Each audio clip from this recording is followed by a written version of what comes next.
Hello, welcome to another episode of the Interstellar Business Show.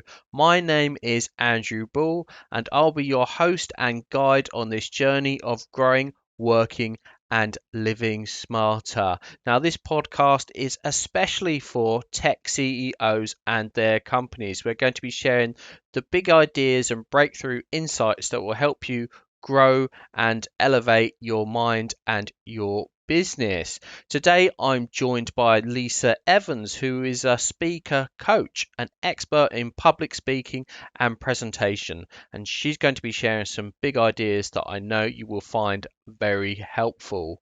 Now, if you haven't already subscribed to the Interstellar Business Show, take this time now to hit that subscribe, follow, or like button so you can be sure that you never miss one of our episodes again. Right. Let's get cracking.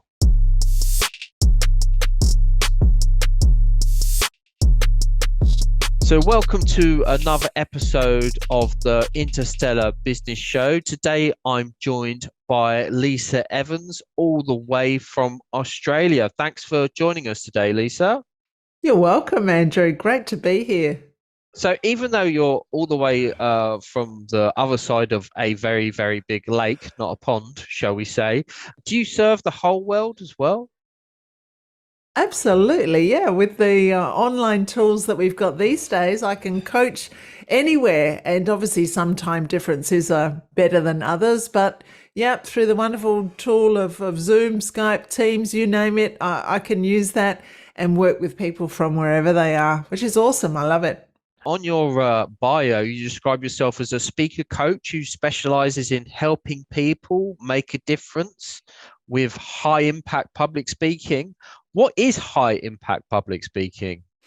It's public speaking that gets results, that actually gets a message across in a way that others are interested in listening to. Anyone can get up and speak. We speak all day. We've been doing it ever since we learned to talk, but not everyone can do it well. So what I mean by high impact is that every time you stand up in front of an audience, you have people who are genuinely interested in listening to what you have to say. And more importantly, they are taking action. So you're really getting to hold the room to start with and then move the room towards action. So we're really talking about the difference between getting information out to getting information through, which is where we move from information to influence. So we want to be able to influence through the power of spoken word. That's fantastic. I'm loving where this conversation is going already, but let's hold that thought for a moment. So Lisa is a specialist in public speaking and business storytelling skills, and we're going to get into more of that during the rest of the interview. When she's not coaching, she is also podcasting. What's the name of your podcast, Lisa? Business Chat Podcast with Lisa Evans. Okay, so check that out next time you want to listen to a new podcast. And she's also got a greyhound named Giraffe, which must keep you active and on your toes. But let's move forward now with haste and speed into our first segment.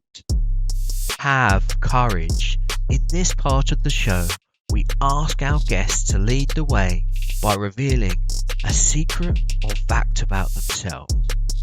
So what light-hearted secret don't people know about you, Lisa? So I once had a job where one Friday afternoon, after about 8 weeks of working there, I couldn't stand it any longer and I put the keys in the drawer with a note and I walked out and I never went back. So I resigned from my job without saying a word to anybody. Wow, that was a courageous thing to do. What was going through your head at the time? Were you was it quite a rational decision or quite an emotional decision? No, I think it was very irrational and very emotional. It was probably not good for my brand and my career, but at the time it was just seemed like a good thing to do. It wasn't a right fit for me from the beginning. I probably shouldn't have accepted the job. It was for a project startup team, and the person who was my manager, who had got a job that I didn't even apply for, she had far less experience than I did. So not only was I learning a new job, but I was also training my manager. So it was not ideal. but I probably could have handled it a lot better than I did. Something that I'm not proud of, and that's why I thought I'd dig deep when you asked if I could share a secret. Oh, well, thank you for being so honest and courageous. And I think we're all on this journey of growth together where, we're not perfect, we're infallible. And it's good to be aware and be able to reflect on the things that we can improve moving forward. But I think it's good to be honest and upfront about these things as well. So thanks for that. So let's jump forward into the next part of the show. Growing smarter. In this part of the show, our guests share big ideas and fresh perspectives that will help you grow your mind and your business. So, what is this big idea that you want to share with us today, Lisa? So the big idea that I'd love to share with your listeners, Andrew, is it's a big idea, but it's actually pretty simple. And that is, if you are not out there speaking about your business, then you are leaving money on the table. And I find that there are a lot of super smart people who are not out there speaking. They're pouring money into SEO, or they're doing Google AdWords, or they're doing other things to market their business.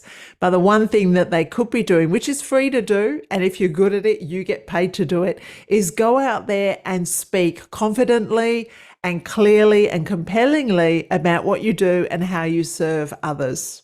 So, would you say then that there's sometimes a false belief or idea that we can do Facebook ads or Instagram ads, these quick and easy ways to promote ourselves?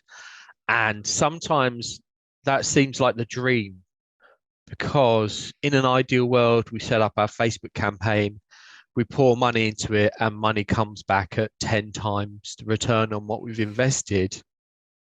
But that is often a bit of a fantasy. It's like the get rich quick thing, kind of.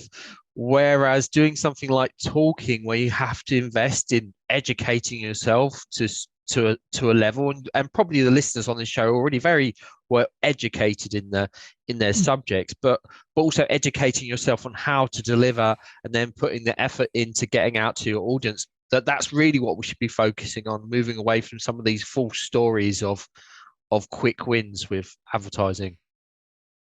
Yeah, and I think you'd be pretty lucky if you put money into Facebook and you get 10 times that much back. I've always used the analogy of Facebook ads is like, going to the casino. It's sort of pot luck. And you talk about having to learn the skill of speaking. You've got to learn the skill of doing Facebook ads properly if you're going to do it at all. And I think that these days, the modern business owner does need to be able to have a spread and be across all types of media, but never underestimating the power of standing up in front of people, particularly if they're your ideal clients, and sharing a message, sharing your knowledge. Speaking is serving.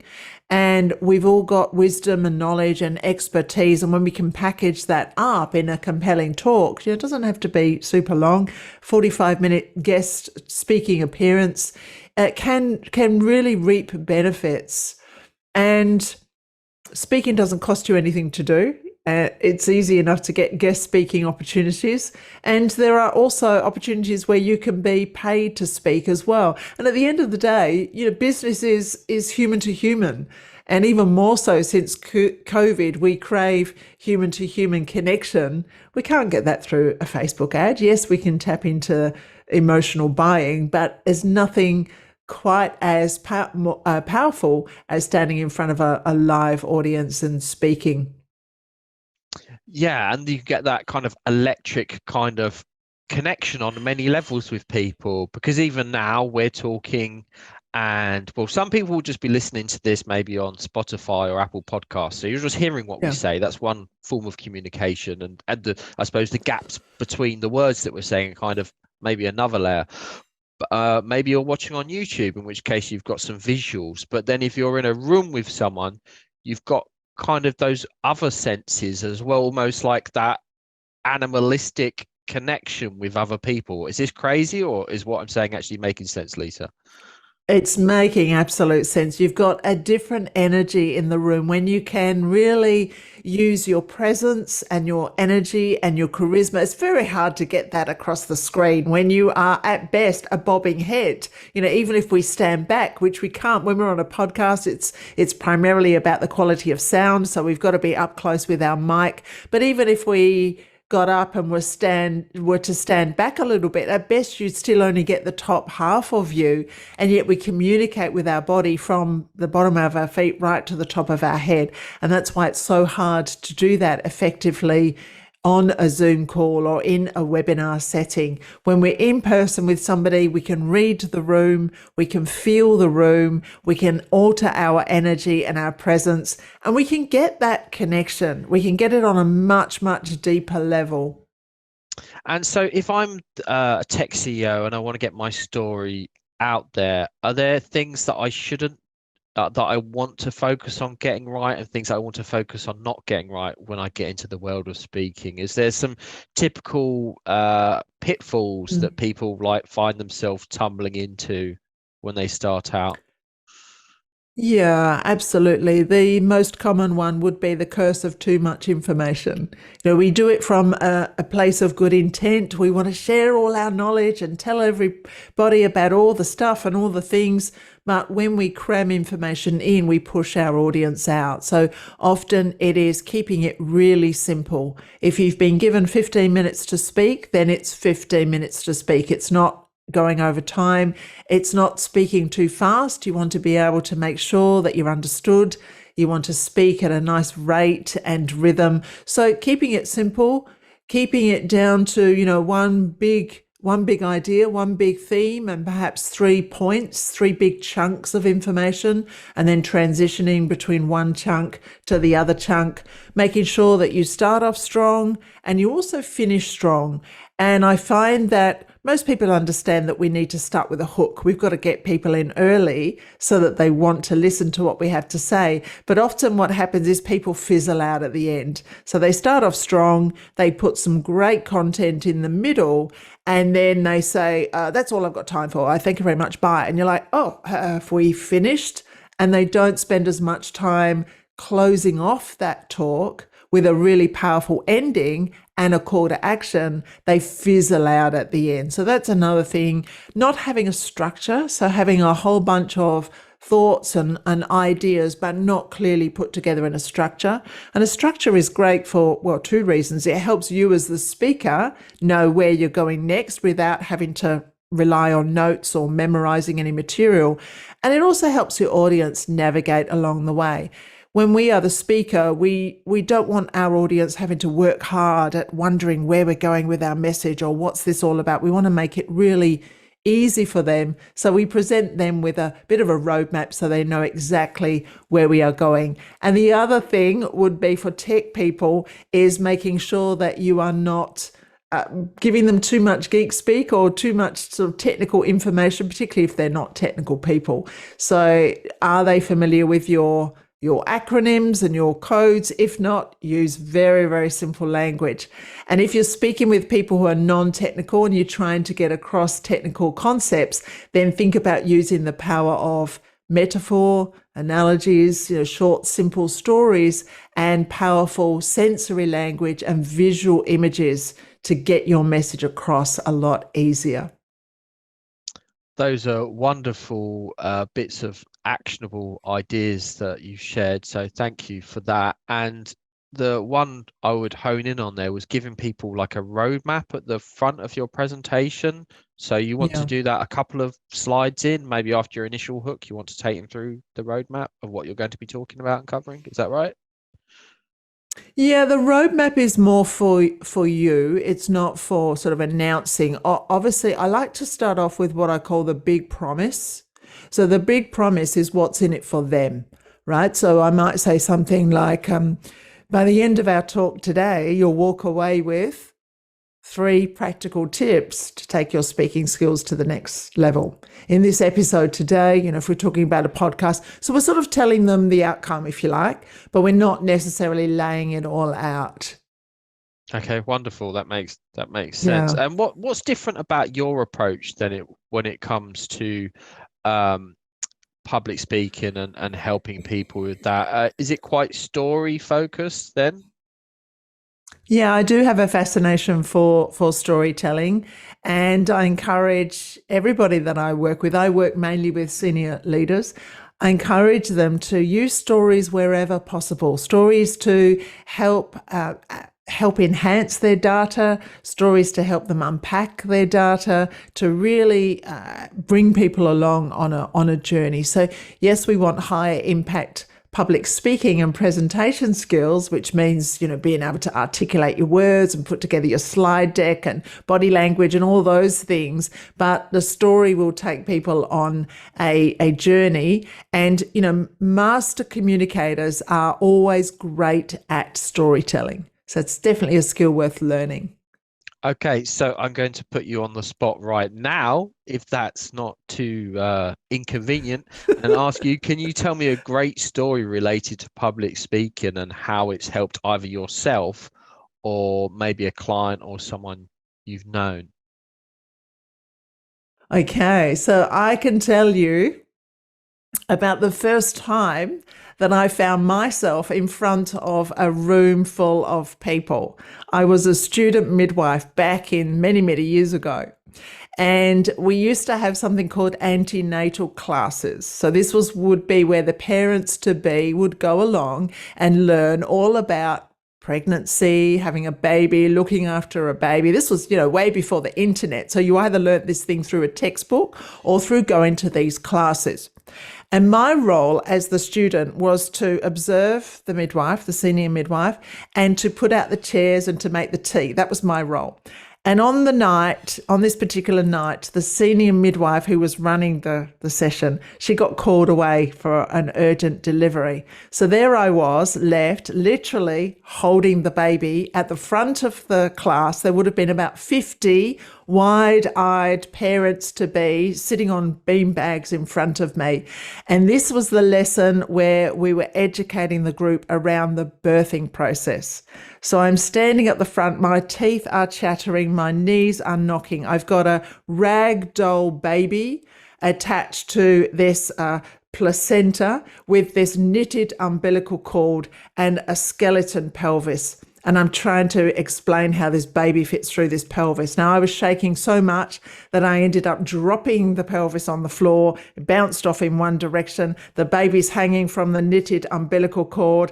And by the look on the faces of these people in front of me, I could tell that they were thinking, oh my gosh, what have we let ourselves in for? Let's hope she's not the midwife when we turn up to the session. It was, I just felt like I wanted the ground to open up and swallow me. I did an absolute terrible job.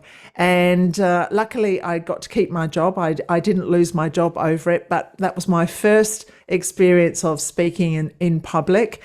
Absolutely terrifying. And I share that story, Andrew, when I am speaking with people who are perhaps in a similar situation. So they are nervous beginners or they have a fear of public speaking.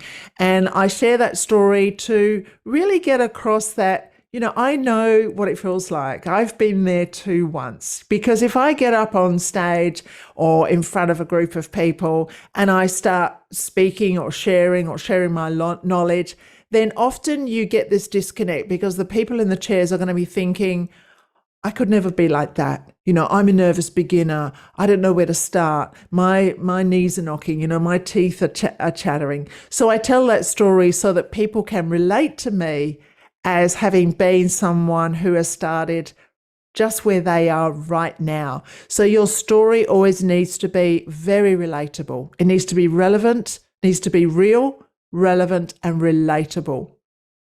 So different Fantastic. audiences, there will be a different starting story, but I will often use that story of my first terrible public speaking experience to newbies, to new people who I know are nervous.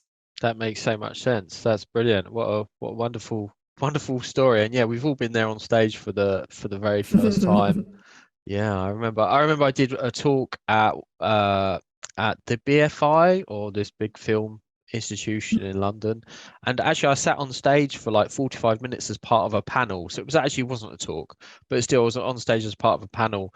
And I had to wait for like half hour and just waiting for anyone to ask me a question. And I was sat there completely nervous the whole time. And then they only ended up asking me one question, which I thought was hilarious. So it was a very stressful experience for not actually much result in the end.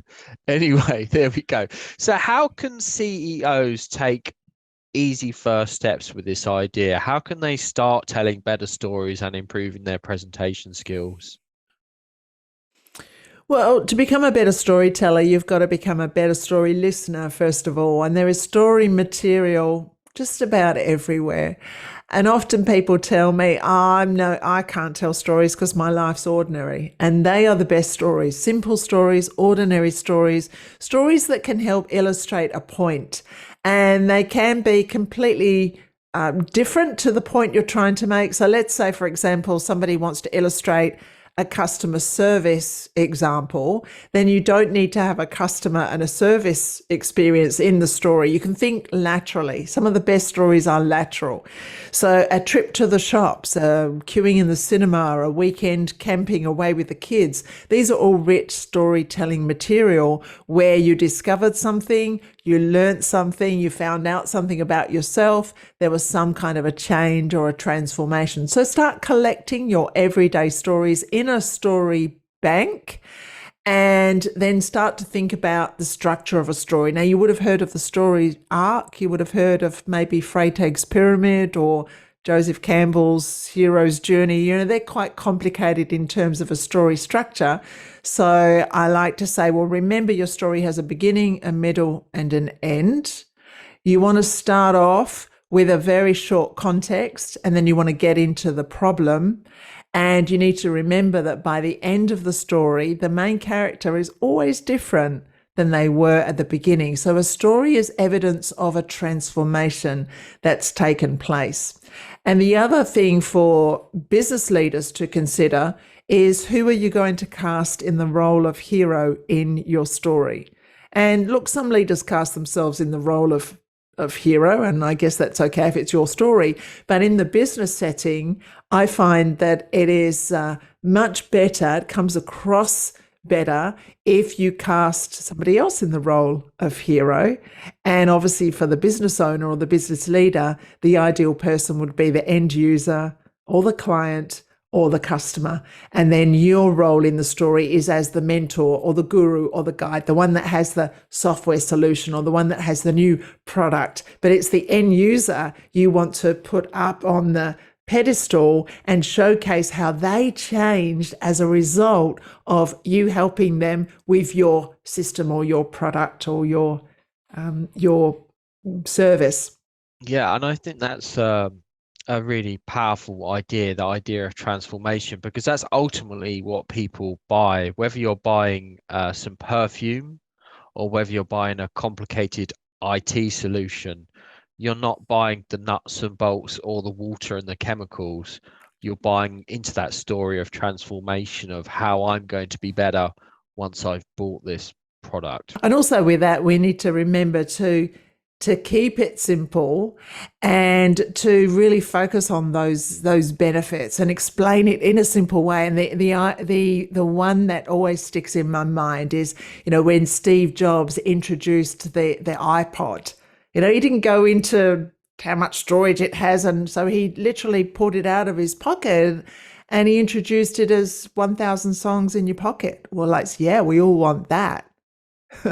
Yeah, totally. Yeah. He introduced it as the big end result that people are going to get and not around the tech. Because as hard as it is to accept it, people don't really care about our nuts and bolts. They just care about No. what they're going to get. As Zig Ziglar said, you know, the greatest radio station in the whole world is what's in it for me. WIIFM, the greatest radio station. So that's what we've got to focus on, that story of transformation that helps the individual. Let's talk let's move on to the next segment, because this is a great place to do that. Working smarter. In this part of the show, our guests will share insights about business and team performance, leadership development, and productivity hacks that you can action in your business. What's the smart way of preparing your speech and putting your hours in? Should I be Mm. spending hours and hours finessing every word of my speech, or is that a dangerous route to go down? I personally believe that it's a dangerous route to go down. I don't memorize speeches at all. I internalize them. And I'm very visual, so I do mind mapping, I do sketch noting. So my talks are always sketched out, and I then see them as a little movie. So part of my preparation is that visualization, the power of visualization. So I actually see myself telling the story. I see images, I see shapes, I see, icons and even words. But we all learn a little bit differently. But the danger is if we write our talk out word for word and then we go and stand at the front, the chances are we're going to revert back to reading out loud. And we don't ever want reading out loud.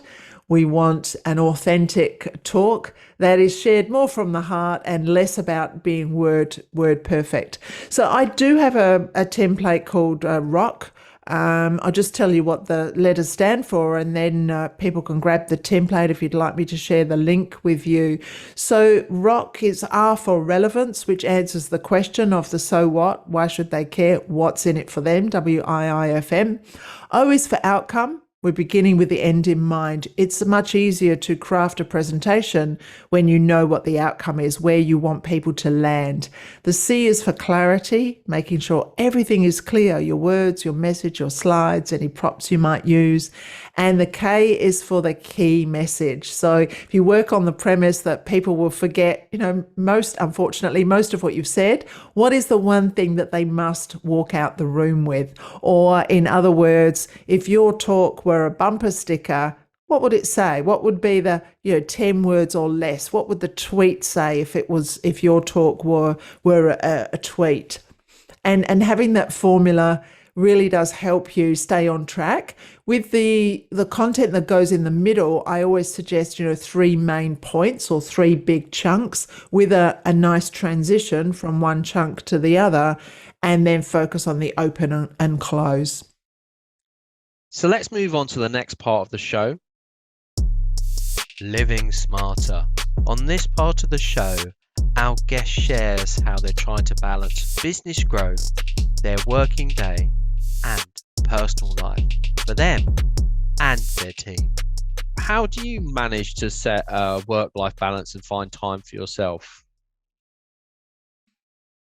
Well, I had a big shift in my mindset after COVID hit because my world changed drastically. Prior to COVID, it was, one 5-star hotel after another and the airport lounge. And I was on this sort of hamster wheel, and I loved what I was doing. But it was only when I stopped doing that, when everything ground to a halt, that I realized how much I liked my own bed and my own time zone, and that I'd actually been neglecting certain areas of myself and my self-care. So I began to make little changes and to shift that balance back. And I started to, one major thing that I did was I started to schedule in time with myself directly into my calendar before anybody else has access to that, which is easy to do. I'm a team of one. My support team are outsourced, but my clients do have access to my calendar. So even things like walking, reading, going to the gym, they're all factored in. So I've set appointments with myself. So it's not something that I might go for a walk today if I've got time, or maybe I will or won't go to that gym class. It's already factored in. So I'm working my appointments around that. I find personally that I have a bit of a slump about 3 o'clock in the afternoon. I think that's a common time. So I work best in the morning. I get up super early, I do some work, and then I find that I need to take time out between sort of 1 and 3 and recharge a bit and then come back for more. So I guess it's also about finding out when you do your best work, whether you're a morning or a late person, and then scheduling it in so that you get back control over your calendar rather than let your calendar control you. So one of the reasons I think people don't do what you're doing, Lisa, and they don't book time into their calendar for themselves is that they're not valuing it. They value their work, they value their business activities, but they don't see working out or taking time to have a break or go for a nice walk or just to rest as a valuable thing to do. So they don't book it in. So I think if we as business leaders can actually change that perspective and actually see that these things actually have value and they're really important, and that we can only perform at our top levels when we're actually well rested and we're taking care of ourselves. These aren't things that we can just put off until some perfect day arrives, because the reality is that perfect day will probably never arrive. So you need to take action with your calendar now and do what Lisa's doing. That's what I would say. And like, thanks for sharing that advice, because I think that's brilliant. I see that you're also like focused on building a legacy, or that's something that's important for you right now, Lisa, that you're actually wanting to build a legacy, or you're in that part of your life where you are building a legacy. What does that mean? Yeah, I guess I'm at that part of my life where material things have become a lot less important to me. I'm comfortable and I don't really need any more stuff. But what I really want to do is to make a difference. And I'm acutely aware that, my time is limited in order for me to be able to do that. So my priorities have shifted from making an income to making an impact. And I try and give back as much as possible, and try and really, help as many people as possible while still valuing what I do, so that I can, make a little bit of a difference in the world. So I'm looking for, partnerships and opportunities and things that make me feel good, but also that are doing good stuff in the world. Awesome. And could you share where some of that value is going out into the world that you're seeding right now? Maybe give us a couple of examples. Yeah, so I run a live storytelling event where we step up on stage and we share stories, and each year I pick a charity where all the profits go for that. So I'm trying to give back in that way. I like to give people sort of scholarships and help them, people that wouldn't necessarily be able to access coaching with me, and serving a lot more on boards and volunteering my time, which I would have always loved to do, but I just didn't have the time. When my kids were little, or when I was balancing, I had a job and a business at one point, and time was just, there just wasn't a minute left. So now it's looking for opportunities to volunteer, and that I'm, giving back as much as I am getting paid to work, and finding those right clients that are a match for me, so that I am able to generate enough income for me to be able to give back when I want to, in a variety of different ways. And I think that will change as time goes on. And I think about more ways to do that. How do you think other people should think about their legacy? So how do you think our listeners uh, should Mm, think about legacy? As a CEO, maybe you're focused on profits, which is kind of understandable. You've got to keep your business running. And sometimes it's hard to think about how you can add value back into the world. Is there a lesson here or an mm. idea about how we can change our perspective, and from just thinking about profits to actually thinking about how adding value to the world helps what it becomes a circular loop, Yeah. right? A positive feedback loop. Yeah. We give more value, we get more value. Is there a way we can think about this?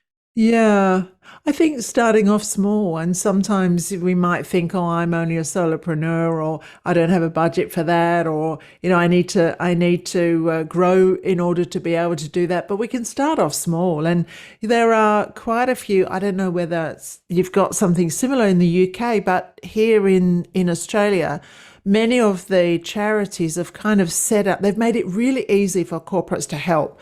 So they've got, there's one company that does like a team building afternoon, it's only a few hours, where the team get together and they assemble bicycles that the bike company have donated ready to then give out to disadvantaged kids. So corporations are taking their team and doing volunteering and giving back as a group, which has really made a difference to the people I've heard who was kind of on those sorts of programs, or maybe going along and helping out a soup kitchen. So things that are also working together as a team as well as helping.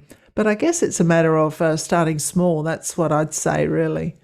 Yeah, and there are, if you're in the UK, we have organizations like B Corp, which are a lot of Mm, bigger companies who are signing up to now, which is where you can get your team involved and make your business more socially conscious and doing good things around where you're mm. sourcing products from and also being fair to your staff and also helping out in the community. So these kind of organizations are great. Let's move on to our next segment.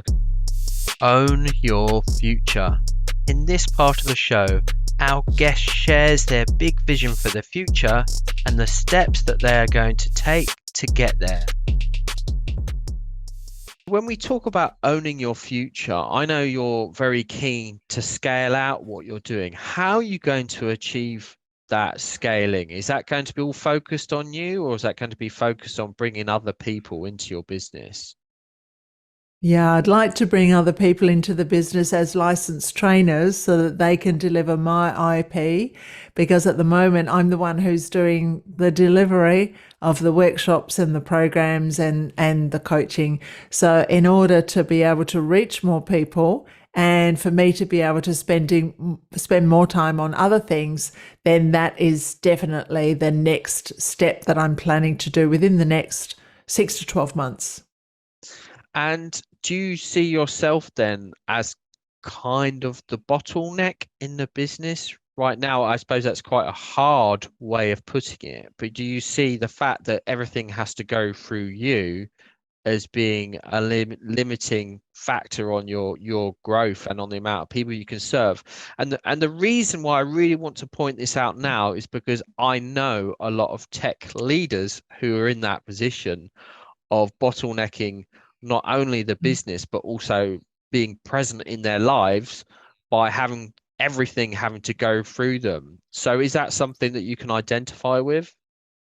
Yeah, absolutely. Absolutely. As a coach, there are only so many coaching hours in a day, and coaching is, you give a lot of yourself. It's very intensive. So probably, you could probably only do half a dozen at the most in a day. And delivering a workshop, it's high energy. It's quite tiring. So yeah, it absolutely is a limitation to what I can deliver. It's just that that next step is quite a big one for me, and I really want to make sure that I've got everything lined up in order to be able to do that next part well, and to set it up to be as successful as possible. And then by doing all of that, then you'll be able to move towards your big vision that you're trying to Hmm. achieve. Yeah. Excellent. Yeah. Brilliant. And like, would you say, what would you say your big goal is? Like, if we can like shoot your goal up into the sky Hmm. in fireworks, a big display of firework pattern of words, what would that goal be in your future that you want to Wow. achieve? Yeah, it will be that I have a team of licensed speaking savvy trainers who are, top-notch public speakers and presenters and trainers who have got similar values to me, and they can deliver the workshops and the programs anywhere in the world. That would be the high-level vision. Brilliant. What a wonderful vision. Well, I wish you the best of luck with that. So let's rewind things slightly now as we get into our final segment of the show. Take action. In this final part of the show, our guest shares the steps that you can take to get the big idea that they've shared with us today. What is the big result that leaders can get if they take action with your big idea that you've shared with us today? Yeah. So if you level up your public speaking skills, wherever you are. We're all on a journey. And what I love about public speaking is there's always more to learn. But if you level up your public speaking skills, you will be able to boost your business and your brand. You'll be able to get your ideas across in a way that others are interested in listening to. You'll have more confidence, which feels really empowering. And public speaking is just one of those essential soft skills that business leaders must have today. You've got to be able to influence and persuade people. The best way to do that is through the spoken word. Fantastic. And what are the big takeaways that you want leaders to focus on when it comes to public speaking? What are those key bullet points that they need to remember to start being effective at it? Keep it simple, particularly the high tech talk. Keep it simple. Keep your slides simple. No death by PowerPoint. Have a simple structure for your presentation, and don't read it out loud. Aim to be present in the room. Connection trumps perfection anytime. So it's not about being polished and perfect. Nobody wants to listen to a robot out the front. We want a real human. We want to hear your insights and your knowledge and your wisdom, and shared in an authentic, natural way. So if people want your help with public speaking and to develop those live communication skills, where can they go to, Lisa? My LinkedIn profile, Lisa Evans Speaker, my website, speakingsavvy.com.au, or the podcast Business Chat with Lisa Evans. Thanks very much, Lisa, for your time today. It was fantastic having you on the show. Look forward to speaking with you again. Thanks, Andrew. In this final part of the show, I reflect on what our guest has shared with us today, and I pick out key ideas and thoughts that you need to take away. My thanks to Lisa Evans for being such a great guest today and sharing so many wonderful ideas around public speaking and how it can be such a powerful means of communication and help you and your tech business connect with those people that you need. Now, the big takeaway that I personally got from my conversation with Lisa was that we need to strip back our presentations to reduce the number of slides, to try and not cram so much information into such a short amount of time. Now, this is a mistake that I've personally made in the past. I've delivered talks where there's been far too many slides. I've tried to cover too much in too little time, and it just overwhelms your audience. And it also means your energy is focused on managing your slide deck when it really should be focused on your audience. It should be focused on you trying to connect better with your audience. So my advice to you, and the advice that I'm also going to take away for myself, is let's keep our talks a bit simpler and not rely on our slide decks so much. And maybe a bit of practicing in front of the mirror would not be a bad thing.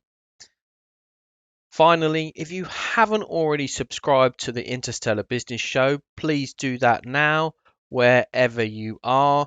You can also head to interstellar.show and find all the notes from today's episode and all our other episodes as well. And if you want to learn more about me, all I've got time for now is to say thank you very much for being here. I hope that you come back for our next episode. Until next time, have courage, own your future, and take action.